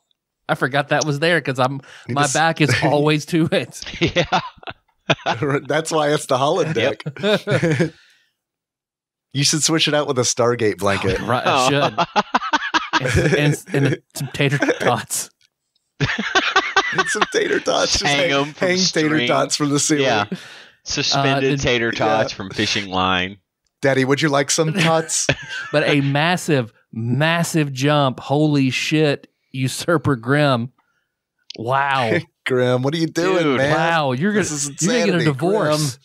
And then you're gonna give have to give Grim, don't half that Patreon pledge to your ex-wife. I don't even know Don't what get the a amount divorce, is, and I know that it's a lot because it keeps going up. Unbelievable. And then it's huge up by Barbecue Bear and Drew Rowland. I'm glad I called him and wished him a happy birthday. I wonder if he did that after we wished him a happy birthday. He gave you a I birthday don't know. present for his birthday. Well, oh, wait. Here's what I like to think happened. You told him you tell your wife that we said to have sex and it worked. And he was like, that was worth $20, and then gave us $20. I'm Yep. upping my pledge right now. Like, Or Which makes him executive before producer. he finished, or Bailey said, Drew, he upped if you his leave me alone, donation. I'll give you $20. I'm asleep. Spend it however you That want. might have been it. But hell yes, thank you. Damn. Yes, thank you. Speaking of executive producers, those are the folks who donate on patreon.com/tadpog at $20 or more a month. And we really appreciate it. Of course, it goes a long way. I'd like to take a moment to mention who those people are. This episode was executive produced by Usurper Grimm. Please pledge responsibly. God Emperor Alex Pena, Cthusiast Jeff Miners, Laud Mulaney Dennis, Steve Dixon, Plinko Nick Price, Clambro Cody Phillips, Bantha Master, Executive Producer Dig Duggy, The Eightfold Daniel Abernathy, Time Lord Josh Edwards, Gamebug Prime Nathan Eaton, Matt Gentile aka Gentle G, congratulations on your marriage, Magical Sleeper aka Big Dick Pie Baker Chris Vaughn, Temporal Eternal Savior Cubicle Monkey, Pinball Archmage Chris Edler, I'm sorry you couldn't be on this episode, Platinum member Brett Miller, Sandwich Pope Phil Hawkins, Nate from Utah, first time caller, Zeus Laser, Boons from Brooklyn, Drinksmith, Joey Webster, Big Daddy Paul Anderson, Edgelord, Kyle Pertleball, Master Cycle Baron Kevin Link, General Kenobi Massacre, and Andrew Rowland. Oh, yeah. Barbecue Baron, Andrew Rowland. Hell yeah. Our theme song is Moose by Sycamore Drive. I believe that track from the shows at tadpog.com. Hey, you guys want to close it out? As the Williams sisters. Okay. So until next time, I don't know. Tropical Capricorn. I don't even. How am I? Did I do a bad one? Did I pick a bad one? No. I picked It's a bad impossible. one. You want to do It's it again? impossible. No. Plucky Duck. Let's do it as Plucky Duck. We've done Plucky Duck. I know I've said water down the hole several different times. Want to push it again? Tropical Capricorn.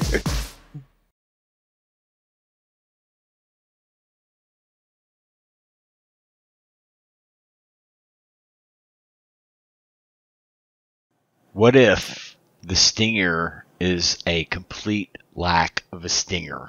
Oh, I can't. Or me saying that could be the stinger.